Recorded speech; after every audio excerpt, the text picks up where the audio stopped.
Kannur university കലോത്സവം നടക്കുന്ന കാസർഗോഡ് ജില്ലയിലെ മുന്നാട് പീപ്പിൾസ് കോളേജിലേക്ക് മതിയായ യാത്രാ സൗകര്യമില്ലാതെ വിദ്യാർത്ഥികൾ വലയുന്നു.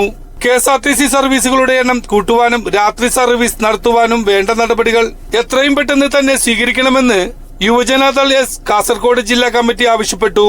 കണ്ണൂർ യൂണിവേഴ്സിറ്റി കലോത്സവം കാസർഗോഡ് ജില്ലയിൽ മുന്നാട് എന്ന് പറയുന്ന പ്രദേശത്ത് വെച്ച് നടക്കുകയാണ്. സംഘാടക മികവ് കൊണ്ട് വലിയ രീതിയിൽ മുന്നോട്ട് പോകുന്ന കലോത്സവത്തിൽ ആകെയുള്ള പോരായ്മ എന്ന് പറയുന്നത് യാത്രാ ദുരിതമാണ്. ആ യാത്രാ ദുരിതത്തിന് ശാശ്വത പരിഹാരം KSRTC കാണേണ്ടതുണ്ട്.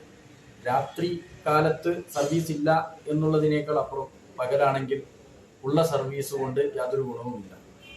വയനാട്, കണ്ണൂർ, കാസർഗോഡ് പോലുള്ള പ്രദേശത്ത് നിന്ന് പെൺകുട്ടികളടക്കമുള്ള ആളുകൾ വലിയ രീതിയിൽ ദുരിതം അനുഭവിക്കുകയാണ്. ഇതിന് ശാശ്വത പരിഹാരം കാണണമെന്നാണ് യുവജനതാദൾ എസ് കാസർഗോഡ് ജില്ലാ കമ്മിറ്റിക്ക് ആവശ്യപ്പെടാനുള്ളത്.